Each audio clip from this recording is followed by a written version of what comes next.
G'day guys, I'm Tor from Pro Stock Tips, and in today's episode I've got an update for you on Wildcat Resources. So Wildcat Resources has obviously completed their drilling and they've intersected 39 meters of pegmatites.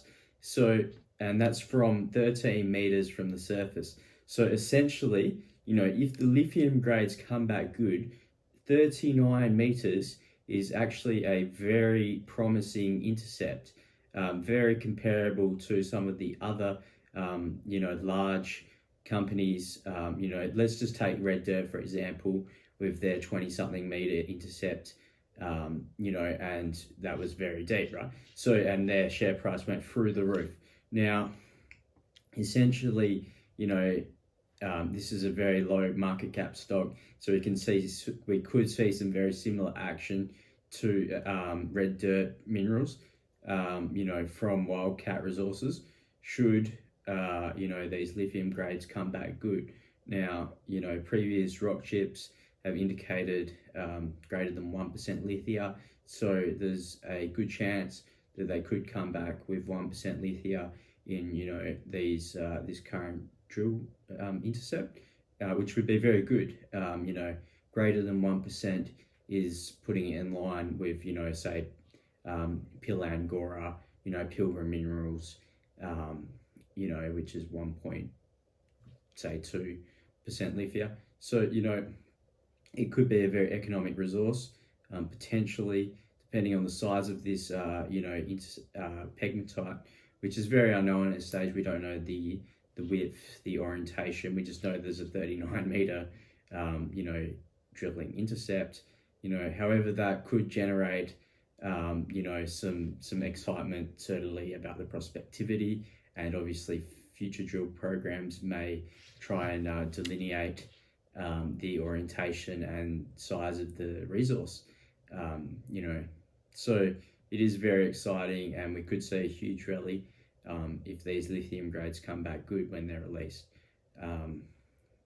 Essentially, they also have some other prospectivity should lithium not play out well for them. At least they've acquired or are acquiring tenements which are on the Burgess shear zone trend. So essentially I would say that the most prospective areas for a Hemi analog would be along the Burgess shear zone. So other explorers have tenements surrounding it, but only a limited number have tenements on the actual shear zone, and that's where chances are of finding a commercial deposit of gold. In particular, people are targeting Hemi, a Hemi repeat, so a large intrusion related gold system.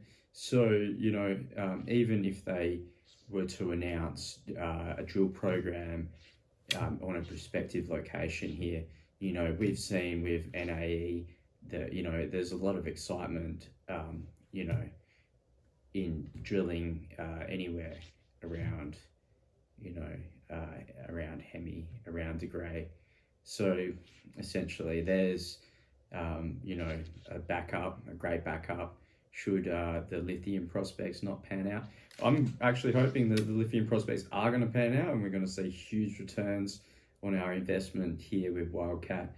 But it is always good to have some backup, exploration potential for the future. And, obviously they have a defined,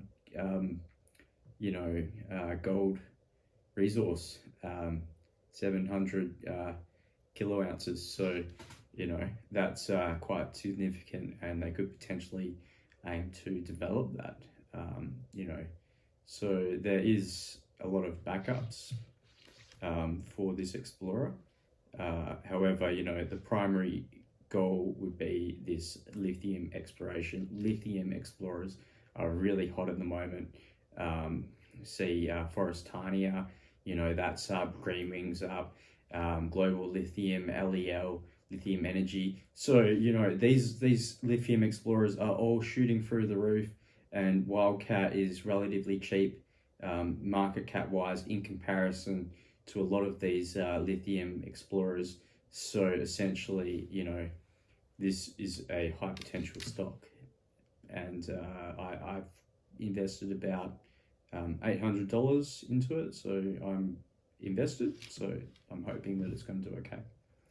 Thanks for watching. Obviously, it's a very risky stock, but you know, for the people willing to take a, I guess, punt on an explorer, then you know, it's something to consider. Wildcat Resources. Thanks for watching. Remember to subscribe, please.